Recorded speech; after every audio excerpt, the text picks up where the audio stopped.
chaque dimanche, si la prédication est diffusée dans le monde entier, nous aurons utilisé la langue française pour que les gens qui sont aussi à l'extérieur du pays qu'ils puissent aussi comprendre la quintessence du message de ce dimanche-là. Amen. Hein? Amen. Alors, nous allons remercier le Seigneur dans la prière pour laisser la prédication entre ses mains. Prions. Merci Seigneur Jésus-Christ. Papa, c'est toi qui as voulu que ce matin, nous, tes âmes qui sont venues devant toi, le Dieu d'Israël. Oh Seigneur Jésus, nous avions laissé nos occupations pour venir dans ce temple que tu nous as accordé afin que nous puissions écouter ta parole, Seigneur Jésus. Oui Seigneur, laisse que ces moments ici, tu prennes le contrôle de ces cultes, de ces moments de la prédication, Seigneur Jésus, afin que toute influence malsaine du monde obscur, des ténèbres, soit écartée du moment de la parole au nom de Jésus-Christ. Nous sommes les vrais adorateurs, nous t'adorons en esprit et en vérité, Seigneur Jésus. Nous voulons que, Seigneur, tu puisses se manifester au milieu de nous, au travers la prédication d'aujourd'hui, et que tout ce qui sortira de ma bouche vienne de toi, le Dieu d'Israël, pas un homme, Seigneur Jésus, comme je le suis, un homme né du péché, mais vienne de toi, le Seigneur Jésus-Christ, l'agent suprême qui a appelé ce cœur, Seigneur Jésus-Christ. Merci pour tout, Seigneur. Sois glorifié, magnifié en ce moment-ci, et que ton nom soit exalté aux yeux de tous. Au nom de Jésus-Christ, nous avons ainsi prié. Merci, Seigneur Jésus-Christ. Merci, Seigneur Jésus. Amen. Amen. Amen. Nous t'avons amen. Mettez-vous. Que le Seigneur puisse vous bénir. Que le Seigneur soit exalté aux yeux de tous. Je vous souhaite une fois de plus la bienvenue à notre équipe d'aujourd'hui. Que le Seigneur Jésus-Christ puisse vous bénir. Amen. Je suis content de voir les enfants de Dieu aujourd'hui dans cet endroit et certainement le Dieu que vous êtes venus voir le matin. Vous avez répondu positivement à cette invitation, ne vous laissera pas ainsi et il va vous accorder les demandes de votre cœur.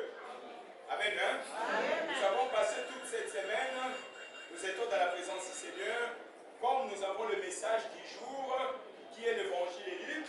Le message du soir a été venu avec un prophète, mais maintenant nous sommes les jours avec un message. Et ce message ici, comme je vous ai toujours dit, ce message ira jusqu'en Israël pour le relèvement des 12 tribus des fils de Jacob.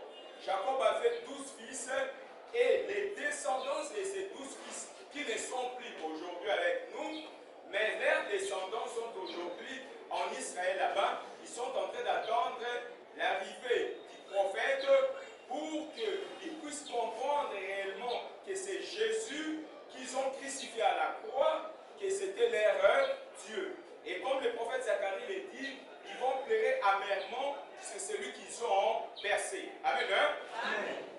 Alors notre thème d'aujourd'hui, nous parlons sur l'œuvre de la croix. L'œuvre de la croix. Vous allez dans une église, vous voyez, on a mis la croix. Vous allez dans une autre église, vous avez vu, on a mis l'image de Jésus sur la croix. Maintenant, l'œuvre de la croix, c'est quoi, peuple de Dieu? Oui, puisque l'évangile est venu avec la façon dont Dieu a orienté ce message ici. Amen. Hein?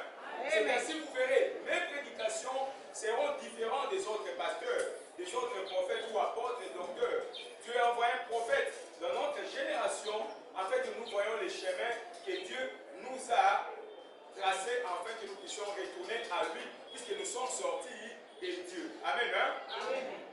Maintenant, nous allons nous poser la question, qu'est-ce qu'une œuvre? L'œuvre, c'est quoi? L'œuvre, c'est quoi? Qu'est-ce qu'une œuvre? C'est dans le dictionnaire. Le dictionnaire est défini, une œuvre, c'est un ensemble d'actions et d'opérations effectuées par un agent réservé à un agent. Une œuvre, c'est un ensemble d'actions et d'opérations effectuées par un agent réservé à un agent. Amen. Hein? Amen. Maintenant, comme on le dit, on dit que l'œuvre, c'est un ensemble d'opérations, d'actions. Un agent qui accomplit cette œuvre-là a accompli cet ensemble-là d'actions et d'opérations. Maintenant, nous devons d'abord comprendre qui est cet agent. Dans notre contexte ici, notre agent, c'est qui que nous devons connaître. Amen. Hein? Amen. On vous envoie quelque part. On vous dit allez faire les contrôles comme nous connaissons dans notre pays. On a une institution qu'on appelle IGF. Amen. Hein? Inspection générale des finances. Et dans l'inspection générale des finances, il il y a des inspecteurs qui sont là des finances, qui partent dans les différentes institutions ou entreprises pour contrôler ces entreprises-là. Amen. Hein? C'est ainsi ces agents-là qui partent dans ces institutions-là, dans ces entreprises-là, ils effectuent un ensemble d'opérations au niveau de ces entreprises-là. Ils vont prendre les relevés de comptabilité, ils vont prendre les différents chèques, donc ils font plusieurs opérations. Amen. Hein? Maintenant, dans notre contexte ici, quel est l'agent qui a fait plusieurs opérations pour qu'aujourd'hui, moi et toi, nous soyons affranchis de cet esclavagisme que nous ont fait introduire nos premiers parents, Adam et Ève. Amen. Hein? Amen. Qui est cet agent qui a réalisé cet ensemble d'actions et d'opérations? Lisons cela en Colossiens, chapitre 2. Lisons cela en Colossiens, chapitre 2, le verset 11 à 15. Colossiens, chapitre 2, le verset 11 plutôt, à 15. Colossiens, chapitre 2, le verset 11 jusqu'à 15. Nous lisons ensemble avec vous. Qu'est-ce que la Bible nous dit? Verset 11. Et c'est dans lui que vous avez été circoncis.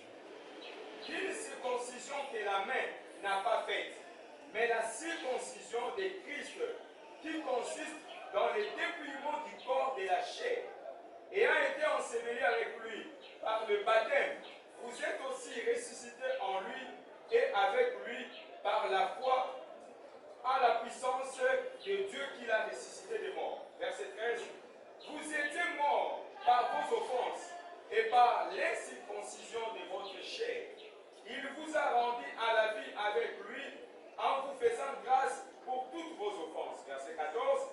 Il a effacé l'acte dont les ordonnances nous condamnaient et qui subsistait contre nous. Il l'a détruit en le clouant à la croix. Verset 15, le dernier. Il a dépouillé les dominations et les autorités et les a livrées publiquement en spectacle en triomphant d'elles par la croix. Amen. Hein? Amen. Que le Seigneur ajoute foi à la lecture de sa parole. Amen. Amen. Hein? Amen. Peuple de Dieu, nous avons dit, nous venons de dire ici, une œuvre, c'est un ensemble d'opérations, d'actions qui est effectué par un agent. Ensemble d'actions, d'opérations effectuées par un agent. J'ai donné l'exemple d'un contrôleur financier. Il part dans une entreprise, il effectue les différentes opérations dans ces entreprises pour contrôler cette entreprise-là. Amen. Hein? C'est un agent. Maintenant, dans notre contexte ici, c'est le contexte de Christ Jésus, qui est l'agent, qui est le consommateur de notre foi. Amen. Hein? Amen. Qu'est-ce que lui, Jésus, a effectué comme un agent? Les opérations qui sauvent moi et toi. Amen. Hein? Amen. Colossiens nous donne la réponse. La Bible dit quoi? C'est en lui, c'est en Jésus-Christ que vous avez été circoncis. Première chose, c'est les opérations qu'il a effectuées Jésus. C'est en lui, Jésus, que vous avez été circoncis. Pas la circoncision de la chair, comme on prend un enfant mâle. Lorsque vous avez mis au monde un garçon, vous l'amenez à l'hôpital pour les circoncire. Amen. Hein? Mais ce n'est pas cette circoncision, c'est la circoncision de l'esprit. Amen. Hein? Amen. C'est-à-dire, Jésus, en lui, nous avons été circoncis spirituellement. Puisque nous étions, nous tous, des incirconcis, comme on dit à Lingala, Musutu. Oui, c'est-à-dire, nous n'étions pas circoncis. Amen. Hein? Amen. Mais avec l'œuvre que Jésus a fait à la croix, nous avons été circoncis par cette œuvre-là, pas par la circoncision de la main. Vous prenez les ciseaux, les couteaux pour couper les prépuces, mais c'est une circoncision de l'esprit. Amen. Hein? Première opération. Deuxième opération. En Christ, il nous a dépouillés de toutes les œuvres de la chair. Les dépouillements des œuvres de la chair. C'est-à-dire, le péché qu'Adam et Ève avaient introduit. Amen. Hein? Au début, le péché qu'Adam avait introduit, ça nous a donné une charge de ce péché-là. Maintenant, Jésus-Christ, oui, Dieu a voulu prendre un corps qu'on appelle Jésus pour qu'il puisse nous libérer de cette charge-là que Adam et Ève nous ont introduit en tant que le Fils du royaume. Amen. Hein? Amen. C'est ainsi l'œuvre de la croix nous a dépouillés de toutes les œuvres de la chair. Amen. Hein? Amen. Les œuvres de la chair, nous lisons Galates chapitre 5, verset 22. d'abord nous dit, les œuvres de la chair sont manifestes et sont l'impudicité, la cupidité, les vols, l'ivrognerie. Ce sont les œuvres de la chair. Maintenant, l'œuvre que Jésus a fait à la croix nous a dépouillés, nous a enlevé ces œuvres-là de la chair, afin que nous soyons de nouvelles personnalités en Jésus-Christ. Amen. Hein? Amen. Hein? Amen. Laisse que le Seigneur Jésus-Christ puisse vous bénir. Amen. Laisse que le Seigneur Jésus-Christ puisse vous bénir. Amen. Amen. Hein? Amen. Et l'opération qu'il a faite, on a dit premièrement, il nous a circoncisé, une circoncision non de la main, mais une circoncision spirituelle. Deuxième chose, il nous a dépouillé du corps qu'on appelait péché pour devenir un corps de Christ. Amen. Hein? Les péchés qui nous entravaient à ne pas être en bon terme avec Dieu, Jésus est venu enlever cela par l'œuvre de la croix. Cette opération qu'il a effectuée. Amen. Hein? Amen. Maintenant, l'autre opération, la Bible nous dit toujours en Colossiens chapitre 2, verset 11 à 15, et a été enseveli, puisque Jésus il est allé à la mort, n'est-ce pas? Il avait dit à ses disciples, le Fils de l'homme part en Jérusalem, il y sera tué, il sera crucifié à la croix, et il fera 3 jours dans la tombe, après 3 jours, il sortira de la tombe. Amen. Hein? Mais non, l'œuvre que Christ avait fait d'aller à la tombe, nous étions morts. Suivez-moi très bien, peuple de Dieu. Nous étions morts par nos offenses, par nos péchés, qu'Adam nous a introduits. Amen. Hein? Et maintenant, lorsque Christ est allé à la tombe, lorsque Christ est allé dans le sépulcre, nous sommes morts avec lui, avec les œuvres-là de la chair, les œuvres mortes, et après 3 jours, lorsqu'il a été sorti du tombeau, nous avons été sortis aussi avec lui, et nous sommes devenus de nouvelles créatures en Jésus-Christ. Amen. Hein? Amen. Ça, c'est la 3e opération, l'ensevelissement. Lorsque Jésus a été enseveli, nous étions ensevelis avec lui pour que nous puissions sortir de nouvelles créatures en Jésus-Christ. Et cet ensevelissement-là a été fait par l'opération qu'on appelle le baptême. Amen. Hein? Amen. Le baptême que nous avons eu avec Christ et Jésus nous a renouvelés. Nous sommes devenus de nouvelles créatures en lui, Jésus-Christ. Et puis, l'autre opération qu'il lui a effectuée, c'est d'agent toujours Jésus. Il a été ressuscité après 3 jours à la mort. Amen. Hein? Amen. Donc après avoir passé 3 jours et 3 nuits dans la tombe, Jésus a été ressuscité. Il est sorti parmi les morts pour devenir une nouvelle créature. Amen. Hein? Amen. Et Jésus, lorsqu'il a ressuscité de la mort, il n'avait plus le corps que nous avons ici, le corps physique. Il avait eu un autre corps, le corps qu'on appelle le corps spirituel ou encore le corps théophanique. Amen. Hein? Amen. Même le jour de l'enlèvement, lorsque Jésus va venir, nous n'aurons pas le corps ici physique que vous voyez, ça mange, ça boit, ainsi de suite. Ça sera un corps spirituel qu'on appelle le corps théophanique. Lorsque Jésus vient dans les airs, il nous rencontre et nous allons nous rencontrer avec lui et nous irons avec lui dans la fête des noces. Amen. Hein? Laisse que le Seigneur Jésus-Christ puisse vous bénir. Amen. L'œuvre de la croix. Oui, puisqu'il a été ressuscité, nous sommes ressuscités avec lui, Jésus, par la foi à la puissance en Dieu qu'il a ressuscité des morts. Par la puissance de Dieu qui était en Christ et Jésus, il a fait 3 jours et 3 nuits dans le tombeau et Dieu l'a ressuscité des morts après les 3 jours.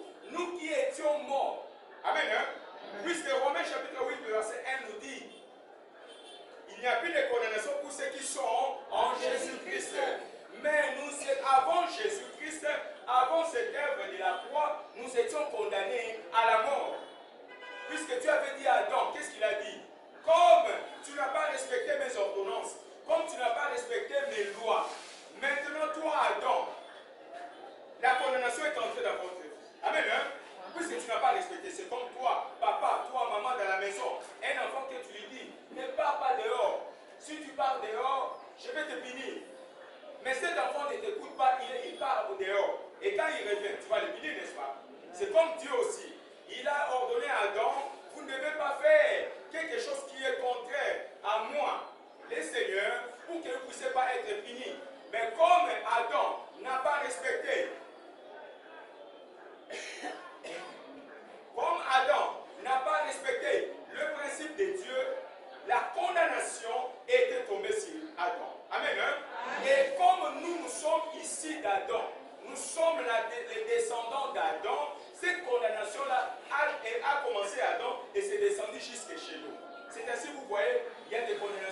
et dans leur famille, ils ne se marient pas. Dans d'autres familles, les gens ne trouvent pas le travail même s'ils ont étudié. Ce sont des condamnations venant d'Adam et Ève. Amen. Mais maintenant, lorsque Jésus est mort à la croix, l'œuvre de la croix, bien sûr, cet agent-là, Jésus, qui est mort à la croix, il nous a maintenant enlevé cette condamnation-là du péché d'Adam et Ève, afin que nous soyons de nouvelles créatures. Vous voyez les opérations qu'il a fait pour eux. Et ces opérations-là sont utiles, puisque la condamnation d'Adam et Ève nous offensait. Nous étions des pécheurs. Amen. Mais lorsque Christ est mort à la croix, le péché-là a été enlevé, puisque Jésus a amené la loi de l'esprit qui entraîne la vie. Adam introduit la loi du péché qui entraîne la mort. Jésus est venu avec l'œuvre de la croix pour mourir, afin d'enlever cette œuvre-là, d'enlever plutôt la loi du péché qui entraîne la mort. Il nous a introduit la loi de l'esprit qui entraîne la vie. Amen. C'est ainsi que nous sommes plus que vainqueurs en Jésus-Christ. Il n'y a plus de condamnation en Jésus-Christ. Amen. Pour ceux qui sont en Jésus-Christ. Amen. Laisse que le Seigneur puisse vous bénir. Amen. Et la Bible ajoute par rapport à ce qu'il a effectué, il vous a rendu, Jésus nous a rendu la vie avec lui. Nous étions morts par ces péchés-là, comme je l'ai dit, le péché d'Adam qui lui a entraîné en nous ses descendants. Mais avec Jésus, l'œuvre de la croix, amen, ça nous a maintenant rendu à la vie. C'est-à-dire, même si aujourd'hui on peut mourir une mort physique, mais vous savez que dans l'homme, il y a trois choses. Il y a le corps, l'esprit et l'âme. Amen. Le corps, la chair peut mourir, mais l'esprit ne meurt pas. Amen. C'est-à-dire que lorsque nous pouvons mourir la mort de la chair, mais le corps que nous avons, le corps spirituel, va résider avec le Seigneur si nous avons vécu une vie digne devant lui.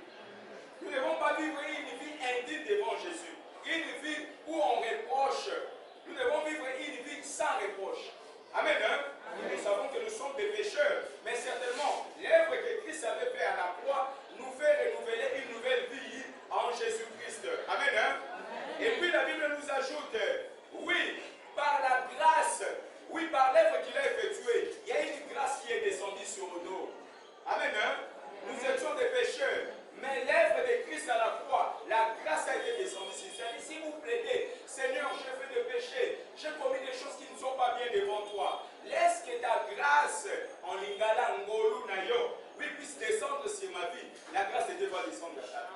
Et tu seras affranchi de ce que tu étais victime, de ce que tu croyais que ça allait détruire votre vie. Amen. Amen. Avec cette même œuvre, les actions et les opérations qu'il a effectuées, la Bible nous dit, il a effacé plutôt l'acte dont les ordonnances nous condamnaient. Amen. Lorsqu'Adam a fait ce péché-là devant Dieu, il y avait une acte qui a été signée. Amen. Pour dire que tous les descendants d'Adam vivront les malheurs, vivront les conséquences du péché d'Adam et Ève. Amen. Maintenant, la mort de Christ à la croix, ça a effacé l'acte qui nous condamnait à ne pas être dignes devant Dieu. Amen. C'est ainsi, on a toujours dit, il n'y a plus de condamnation pour ceux qui sont en Jésus-Christ. Nous qui sommes en Jésus-Christ, dans l'évangile est libre, il n'y a plus de condamnation sur nous. Même si aujourd'hui, tu as commis des péchés, tu as volé, tu as tué, par exemple, tu as escroqué quelqu'un, tu as commis l'adultère. Mais lorsque vous demandez que Christ, avec toute sincérité, Jésus-Christ va vous pardonner. Il va vous dire, oui mon fils, quand tu es venu devant moi, je te pardonne dans tout ce que tu as fait devant moi. Pourquoi? Puisque le sang de Jésus, le sang qu'il a versé à la croix, est en train d'expier pour nos fautes. Le sang de Jésus est en train de plaider pour nous, pour les fautes que nous avons commis devant lui, afin que nous puissions devenir réellement des enfants de Dieu. Donc il a effacé l'acte dont les ordonnances nous condamnaient, qui subsistaient contre nous. Et il a détruit en les clouant à la croix. La condamnation d'Adam, la condamnation de nos familles, on a dit, oui, lui sera seulement pauvre, lui sera seulement comme ceci. Cet acte de Jésus à la croix, ça efface cette condamnation. C'est ainsi moi, Israël, je ne crois pas que ce qu'il y a dans ma famille me touche. Non, puisque je suis en Jésus Christ. Mais lorsque vous croyez que la condamnation là, nos familles, oui, ça ne se passe seulement comme cela dans nos familles. C'est cet acte-là va retenir votre vie. Mais Jésus est mort à la croix pour moi, afin que moi et mes enfants, ma famille, nous soyons affermis, nous soyons affranchis de cette loi-là du péché qui entraîne la mort. Si vous croyez ainsi, l'acte que Jésus a fait à la croix et que son sang est en train d'expier nos fautes, amen, hein? Amen. Donc il n'y a plus de condamnation sur vous. Même si vous avez commis une faute, ça peut arriver puisque nous sommes des humains. Amen. Hein? Amen. Après que nous soyons en allèvement, nous commettrons des fautes d'une manière ou d'une autre. Puisque nous péchons peut-être en parole, nous péchons en acte, nous péchons aussi peut-être en pensée. Vous pensez, si c'était à moi, j'allais prendre ça. Amen. C'est un péché. Puisque tu es en train d'envier quelque chose d'autrui. C'est une manière de pécher aussi. Mais Dieu connaît que nous sommes des pécheurs. Nous sommes ici de la poussière, puisque nous retournerons à la poussière. Et voyons cela, si nous demandons à ce que Dieu puisse pardonner nos offenses, Dieu va nous pardonner. Amen. Hein? Puisqu'il n'y a plus de condamnation pour ceux qui sont en Jésus-Christ. Amen. Hein? Amen. La dernière opération que cet agent-là, Jésus a effectuée pour nous, la Bible nous dit, il a dépouillé les dominations et les autorités. La Bible nous dit en Éphésiens chapitre 6, le verset 11 jusqu'à 16. Éphésiens chapitre 6, verset 11 jusqu'à 16. La Bible nous dit quoi? Nous n'avons pas à lutter avec la chair et le sang, mais nous avons à lutter avec les esprits mondiaux qui sont dans le monde des ténèbres, dans les lieux célestes. Nous avons à lutter avec les dominations qui sont dans les lieux célestes, le prince des ténèbres. Amen. Hein? Amen. Mais Jésus, l'œuvre qu'il a effectuée à la croix, il a des ténèbres.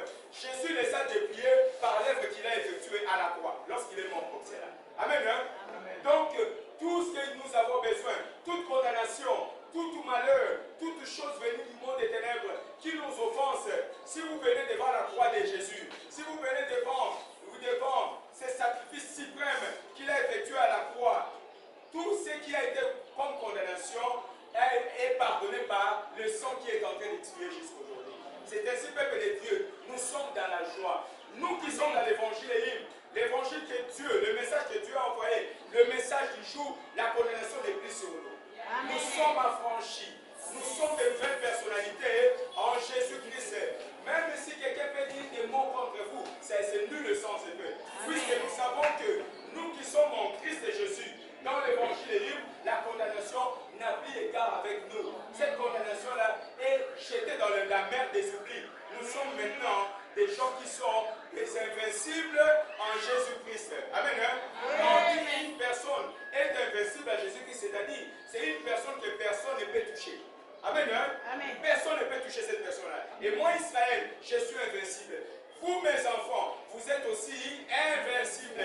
N'ayez pas peur du diable. L'œuvre que Jésus a fait à la croix, l'œuvre-là, elle est fatale. Elle est l'œuvre fondamentale. Le diable n'a plus l'emprise sur nous. Nous sommes plus que vainqueurs en Jésus-Christ. Amen. Hein? Amen.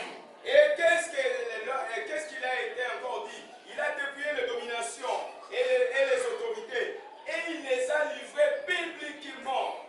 Jésus a dépouillé les dominations, les princes des ténèbres, le monde des ténèbres, les sorciers qui vous accablent dans vos familles. Jésus les a dépouillés.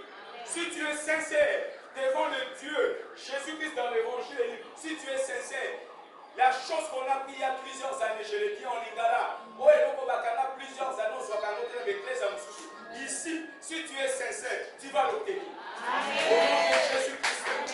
Et personne ne peut retenir cela.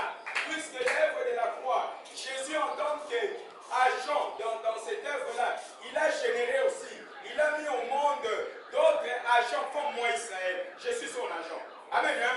Il y en a d'autres qui sont venus avec moi. Comme Wesley, il est venu avec les réveils des méthodistes. C'est aussi un agent de Christ. Il y a d'autres personnes comme Liguet, qui est venu avant moi, Israël. Il a amené aussi, au travers l'œuvre de la croix, pour que nous soyons affranchis. Et aujourd'hui, c'est le prophète Israël qui est un agent de Jésus-Christ qui dit aujourd'hui, la condamnation sur vous, elle est effacée au nom de Jésus-Christ. Tout ce qui est à travers vos vies est effacé au nom de Jésus-Christ. Oui, puisque je suis son agent. Il m'a donné l'autorité de la parole dans cette génération que nous sommes. Amen. C'est ainsi l'ange qui accompagne cette commission. Cet ange ici,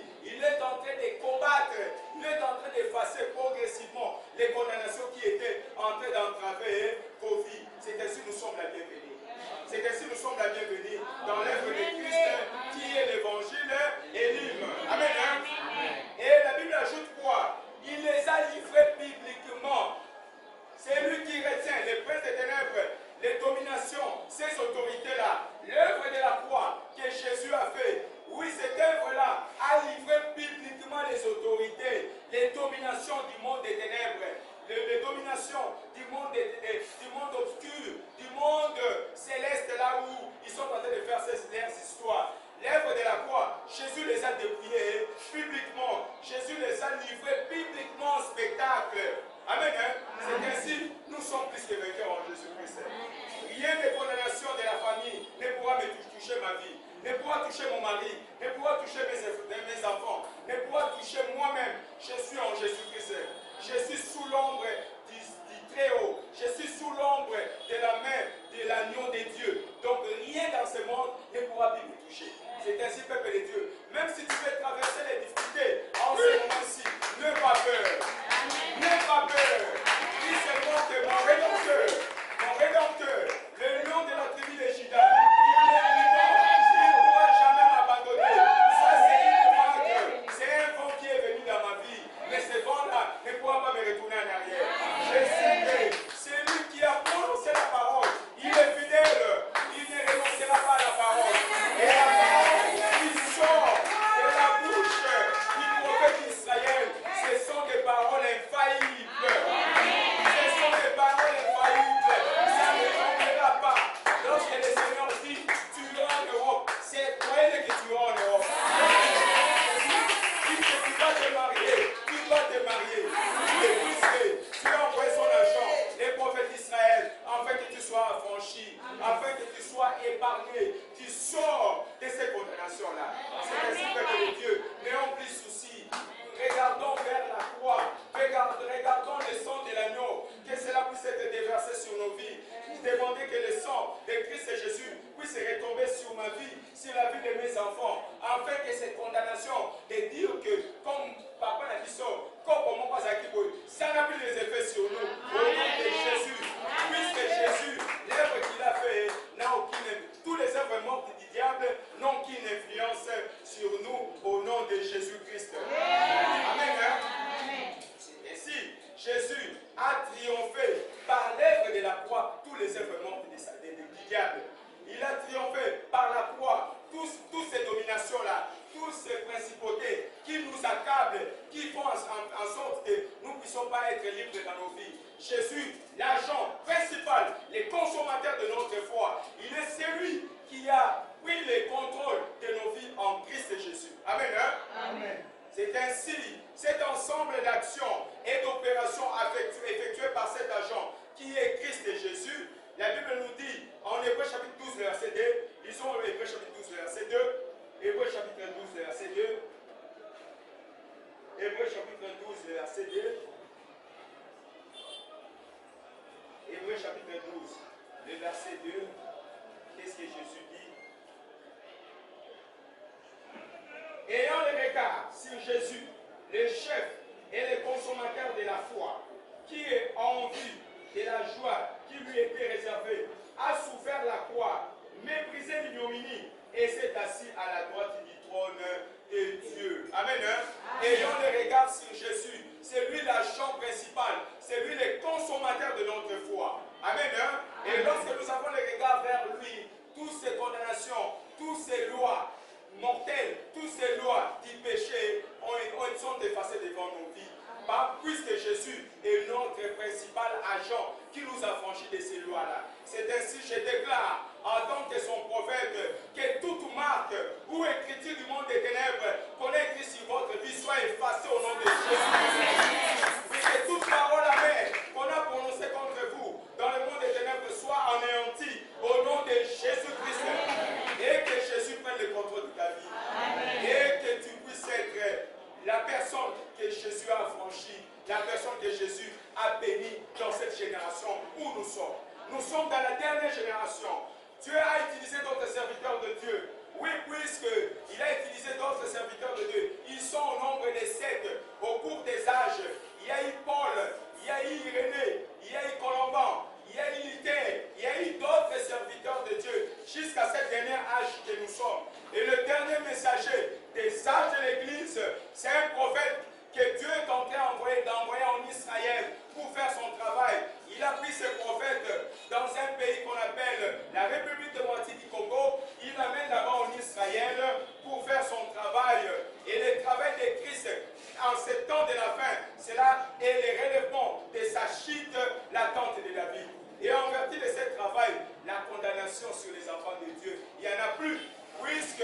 Dieu lui-même a pris le contrôle de vos vies au travers le ministère du prophète Israël. Amen. C'est ainsi, peuple de Dieu. Si nous lisons en Philippiens chapitre 2, le verset 5 à 10, Philippiens chapitre 2, le verset 5 à 10, qu'est-ce que la Bible nous dit? Ayant en vous les sentiments qui étaient en Christ. Vous devez avoir en vous les sentiments qui étaient en Jésus-Christ. Quels sont les sentiments qui étaient en Jésus-Christ? C'était l'humilité. C'était l'humilité. Amen. C'était les sentiments que Christ avait. Il ne voulait pas être égal à celui qui l'a envoyé, le Dieu qui lui a envoyé. Il n'a pas voulu être égal à lui. Il a voulu se rabaisser. C'est ainsi ces sentiments-là. Vous aussi, vous devez avoir cela. Les sentiments de l'humilité. Le sentiment de se rabaisser. La Bible nous dit, celui qui s'élève, Dieu va le rabaisser. Et celui qui s'abaisse, Dieu va le faire quoi? Va le relever. C'est ainsi le sentiment qui était en Jésus. C'était l'humilité, pas l'orgueil. Amen. Amen. Nous aussi, enfants de l'évangile, ils vont voir que nous sommes bénis. Tu n'as pas besoin de te faire comme cela. Non. Ils vont voir eux-mêmes et ils vont témoigner. Amen. Amen. Il est Dieu et le Seigneur des Seigneurs. Les sentiments qui étaient en Christ, cette humilité-là, cultivez ça aussi dans vos vies. Afin que l'œuvre de la croix puisse se manifester dans nos vies. Cette œuvre-là qui enlève les condamnations du monde hostile contre nos vies nous rend aujourd'hui des gens qui sont plus que vainqueurs en Jésus-Christ. Amen. Amen. Amen. Amen. Ayant en vous les sentiments qui étaient en Jésus-Christ, lesquels, existant en forme de Dieu, n'a point regardé comme une proie à arracher d'être égal à Dieu. Amen. Mais s'est dépouillé lui-même en prenant une forme de serviteur, en devenant semblable aux hommes et en ayant paru comme un simple homme. Il s'est humilié lui-même, se rendant obéissant jusqu'à la mort de la croix. Amen. Les sentiments qui étaient en Christ, Jésus est sorti de Dieu. Oui, puisqu'il a dit, je suis sorti du Père. Philippe lui a posé la question. Père et Seigneur, tu nous dis toujours, Père, le Père qui m'a envoyé, le Père qui m'a envoyé. Qui est ce Père? Montre-nous le Père, afin que nous suivons aussi ce Père-là. Jésus a dit, Philippe, ça fait longtemps que je suis avec vous, que tu me demandes, montre-nous le Père. C'est lui qui m'a vu, a vu le Père. Amen. Mais si nous lisons en Philippiens, Jésus n'a pas voulu être égal au Dieu qui lui a envoyé. Jésus a voulu l'humilité. Et ces sentiments-là, de l'humilité, vous aussi, peuple de Dieu, vous devez cultiver cela. Être humble. Ne soyez pas même au quartier où vous êtes en train d'habiter. Ne soyez pas comme cela. Non. Le Dieu de la commission sait que les hommes sont en train de vous combattre. Et il va vous relever à cause de votre humilité. Amen. Amen. Oui, puisque Jésus lui-même, il a pris la forme d'un serviteur. Le Dieu du ciel, il a accepté de venir en être comme un enfant.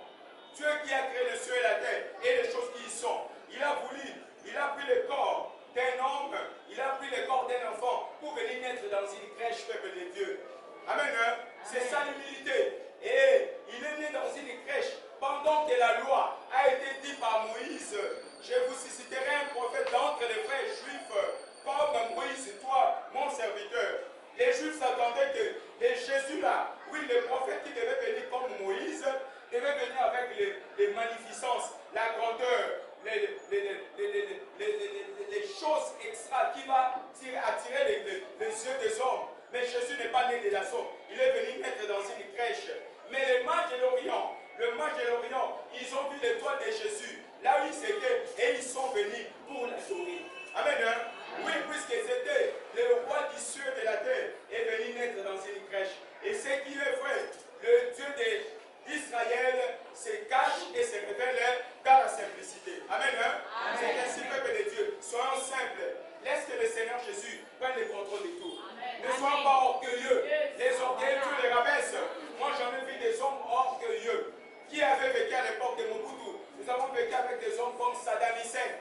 Il se rencontre avec toi, tu es avec ta femme. Saddam Hussein te prend la femme de force. Il prend les voitures que tu as achetées en Europe de force. Nous, on a vécu ça à l'époque de Mobutu. Ils sont où aujourd'hui? C'était l'orgueil. C'est ainsi, nous, peuple de Dieu. Au fur et à mesure, tu deviens humble, au fur et à mesure, Dieu t'élève. Au fur et à mesure, tu deviens orgueilleux, Dieu est en train aussi de te rabaisser. Amen.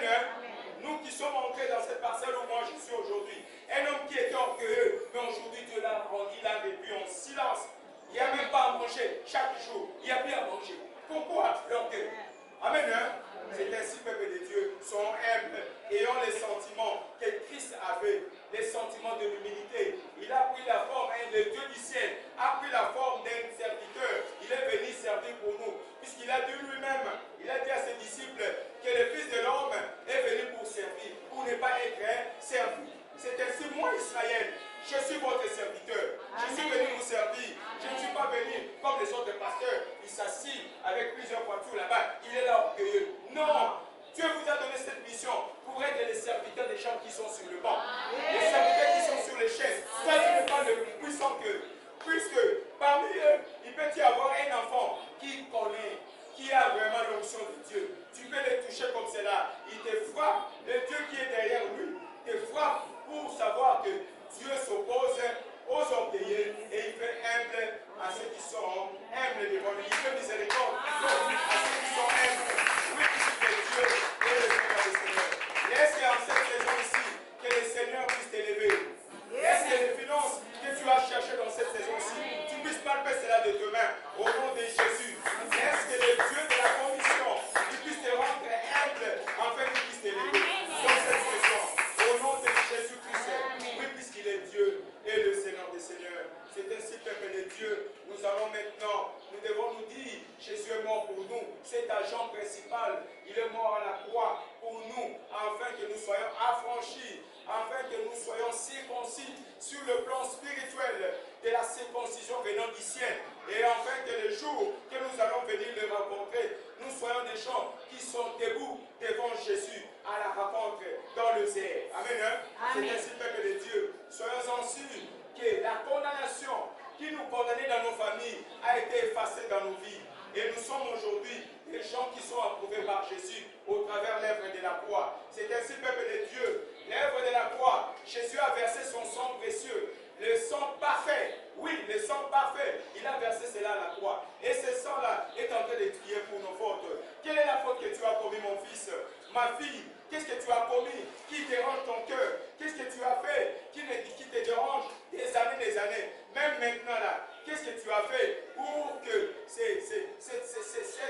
ce péché-là puisse retenir votre cœur aujourd'hui? C'est ainsi que vous allez prier, vous allez demander à Dieu, Seigneur, l'œuvre que tu as fait à la croix, ça nous épargne, ça nous rend des gens qui sont dignes devant toi. Laisse que papa, tu puisses effacer mes offenses, que tu puisses effacer mes péchés, que tu puisses effacer tout ce que j'ai commis qui n'est pas digne devant toi, et que tu renouvelles encore ta face envers ma face, afin que je sois approuvé par toi. Prions ensemble, demandez au Seigneur pardon, demandez que Père, puisses-tu affranchir ma vie, affranchir la vie de mes enfants, affranchir la vie de mon mari, que je sois réellement celui que tu as béni, celui que tu élèves, celui que tu vas tourner la face en cette génération. Prions le Seigneur. Merci, très Saint-Père, Seigneur Jésus. C'est toi qui as voulu que ce matin, nous puissions énoncer ces discours, ces vrais discours, Seigneur Jésus. Voilà que Père, je viens devant toi, le Dieu d'Israël, pour demander miséricorde à ton peuple. Oui, Seigneur Jésus, nous sommes des humains. La loi de l'esprit du péché qui a entravé nos vies, la loi du péché qui a entraîné la mort, ça a entravé nos vies au travers cette loi, Seigneur Jésus. Mais la loi de l'esprit de vie qui est venue par l'œuvre de la croix nous a franchis de cette loi du péché qui entraîne la mort, Seigneur Jésus. Laisse que le sang que tu as versé à la croix au mont Golgotha puisse être déversé sur la vie de tes enfants qui sont venus ce matin, Seigneur Jésus. Le sang divin d'Emmanuel puisse être déversé sur la vie des âmes qui sont venues aujourd'hui dans ce temple, Seigneur Jésus.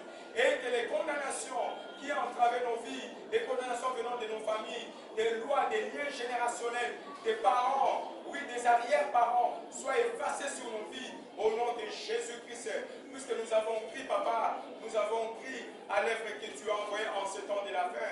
L'évangélisme, oui, cet évangile qui ira jusqu'en Israël pour le relèvement des 12 tribus de fils de Jacob, Seigneur Jésus.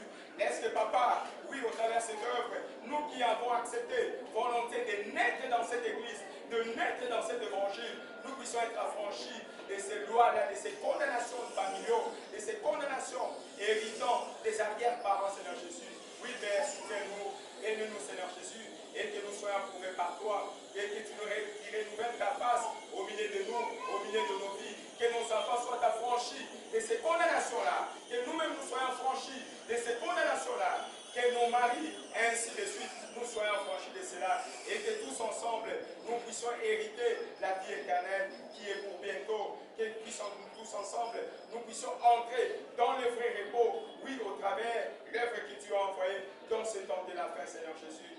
Merci pour cela, Seigneur. Que ton nom soit exalté, que ton nom soit magnifié aux yeux de tous, puisque tu es notre Dieu et notre roi, que nous avons mis notre confiance au nom de Jésus-Christ. Nous avons ainsi prié. Merci, Seigneur Jésus-Christ. Merci, Seigneur Jésus-Christ. Amen. Amen. Amen.